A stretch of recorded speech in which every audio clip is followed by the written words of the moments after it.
बिस्मिल्लाहिर्रहमानिर्रहीम, अस्सलाम वालेकुम।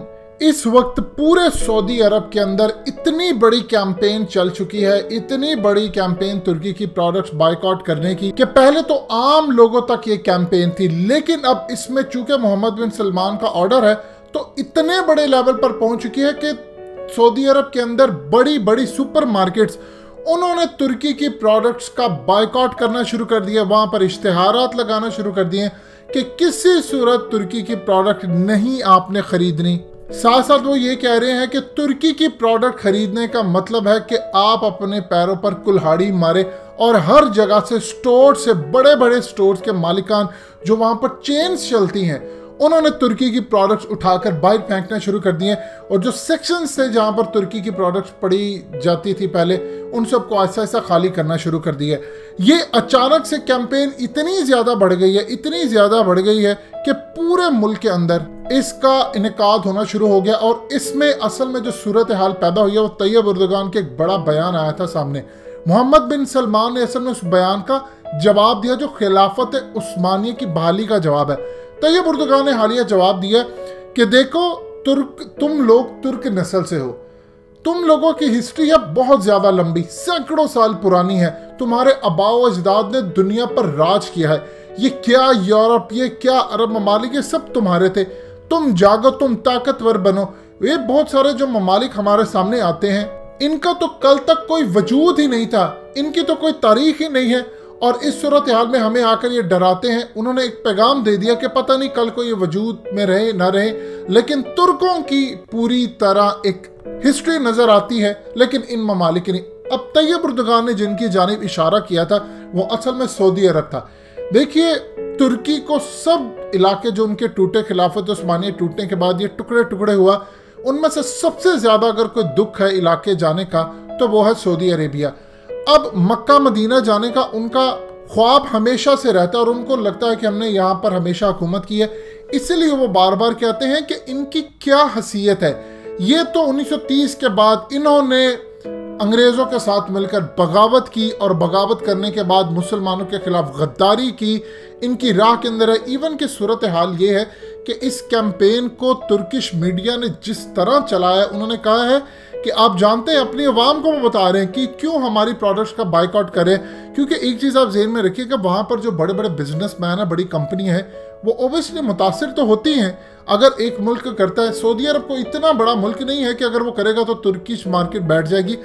हकीकत टीवी का news channel science and health launch कर दिया गया है। कंप्लीट वीडियो देखकर नीचे डिस्क्रिप्शन में लिंक दिया गया है, इसको ज़रूर सब्सक्राइब कीजिए और हकीकत टीवी का साथ दें। शुक्रिया। लेकिन ये सच है कि कुछ ना कुछ वो मुतासिर होते। अब वो क्या कह रहे हैं, आप हैरान होंगे कि वो इमरान खान के क्लिप यूज़ कर रहे हैं। कौन से क्लिप? वो क्लिप यूज़ कर रहे हैं जिसके अंदर इमरान खान ने कहा कि जब हम ये पूरा एक ब्लॉग बना रहे थे, यानी इमरान खान मलेशिया समिट के अंदर जब जा रहे थे, तो उस वक्त उनको सऊदी अरब ने रोका जब मोहम्मद बिन सलमान ने धमकी दी। आपको पता है कि तैयब उर्दुगान ने ओपनली बात की कि उन्होंने कहा हमारे वर्कर्स निकाल देंगे।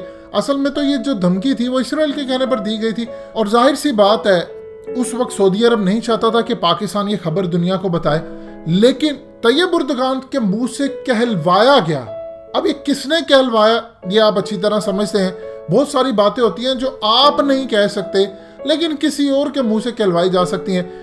सऊदी अरब ने चूंकि डिनाई किया था, लेकिन वो बड़ा शदीद नाराज है। तब से लेकर आज तक सऊदी अरब के पाकिस्तान के साथ ताल्लुकात वो नहीं रहे, उनको गुस्सा था इस बात का।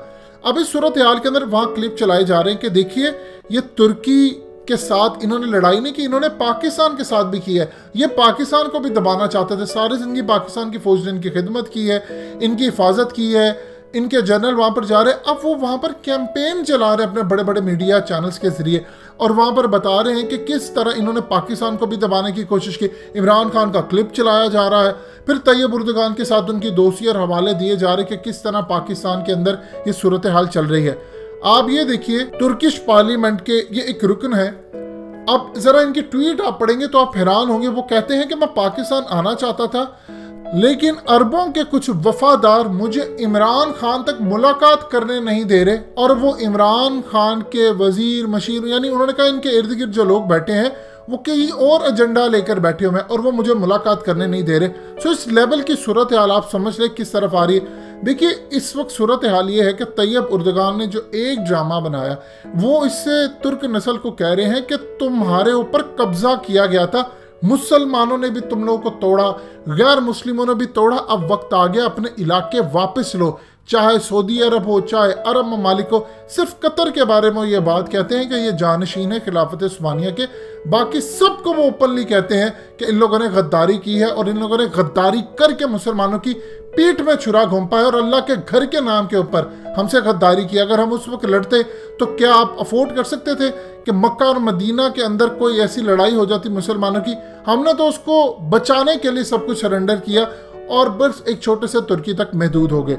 ये इस वक्त सूरत हाल चल रही है और कैंपेन बायकॉट के नाम पर जो मामला है वो आपको बताया है।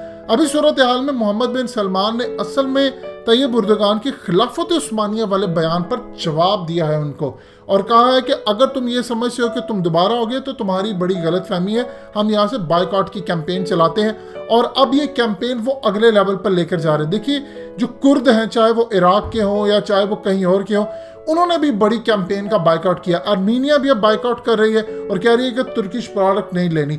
अब ये कैंपेन असल में शुरू हुई तो सऊदी अरब से है, लेकिन ये आहिस्ता आहिस्ता आपको दुबई में नजर आएगी, आपको बहरीन में नजर आएगी, पूरे यूएई के अंदर नजर आएगी और जितने ममालिक हैं जो सऊदी अरब के इन्फ्लुएंस के अंदर हैं, खास तौर पर वो ममालिक ज़्यादातर जिनकी सऊदी अरब डील फाइनलाइज करवा रहा है इसराइल के साथ। आप अंदाज़ा कीजिए उम्मत मुस्लिमा ने ये वक्त भी देखना था कि एक वक्त था कि सारी उम्मत मुस्लिमा एक होकर इसराइल की प्रोडक्ट का बायकॉट किया करती थी और इवन के इनडायरेक्टली जो प्रोडक्ट थी जिनके पीछे इसराइली मौजूद नहीं भी थे लेकिन उनकी जड़ें जाकर अमेरिका में मिलती थी, वहां पर भी बायकॉट चल रहा था। आज सूरत हाल क्या है कि अल्लाह के घर के अंदर जिनकी पहले हुक्मरानी थी उन्हीं की प्रोडक्ट का बायकॉट किया जा रहा है। आप समझ लें कि मुल्क किस तरफ जा रहा है और आपका फ्यूचर क्या है। इस सूरत हाल के अंदर अब आप अंदाजा कर लीजिए, पाकिस्तान तुर्की के साथ खड़ा होता है तो क्या सऊदी अरब पाकिस्तान के कभी रहेगा ब्लॉक के अंदर? सवाल ही पैदा नहीं होता।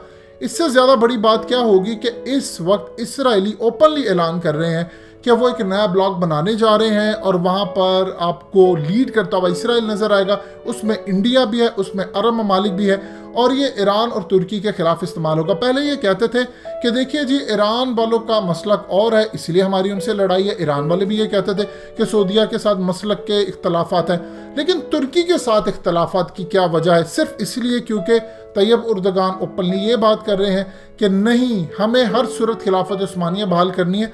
और ये वो वाहिद चीज़ है जो पूरे के पूरे आले सऊद को इतना चढ़ाती है। अगर आपने सही मानों में किसी को चढ़ाना होता है तो वो ये सूरत हाल है। इस्लाम के अंदर तो कोई ऐसा मसलक और चीज़ नहीं है। हमारा इत्तेहाद तो हमेशा कुरान और अहादीस और सहाबा इकराम का और नबी पाक सल्लल्लाहु अलैहि वसल्लम का तरीकाकार होना चाहिए, उसी में हमारी बका है। अब वक्त देखिए फितनों का आ चुका है। इस सूरत हाल के अंदर आप उससे लड़ें, आप उससे लड़ें, तो आप उम्मत मुस्लिमा को कैसे कर सकते हैं? तैयब उर्दगान अपनी जगह शायद ठीक है, वो कहते हैं कि हमारा लैंड छीना गया है, उसके बावजूद सऊदी अरब के साथ ताल्लुकात बहाल हो चुके थे। ये हालिया पिछले कुछ अरसे के अंदर मामला खराब होना शुरू हुए। जब तैयब उर्दगान इसराइल से अलग होना शुरू हुए थे, उन्होंने अपने आप को मजबूत किया, उनको याद आया कि मुझे खिलाफत उस्मानिया बहाल करनी है। उस सूरत हाल में असल लड़ाई शुरू हुई और यही वो वजह है जो अब ये कैंपेन शुरू हुई है। आहिस्ता आहिस्ता आप देखेंगे कि तुर्किश के लोगों का दाखिला बंद हो जाएगा सऊदी अरब के अंदर, एयरलाइंस बंद हो जाएंगी और वक्त आपको साबित करेगा कि किस तरह अरब ममालिक अपनी बर्बादी लिखेंगे, क्योंकि आप इसराइल के कैंप में जाकर कभी कामयाब नहीं हो सकते। दोस्तों, हकीकत टीवी को सब्सक्राइब करना मत भूलिए, वीडियो को लाइक करें, शेयर करें और कमेंट सेक्शन में अपनी राय का इजहार जरूर करें।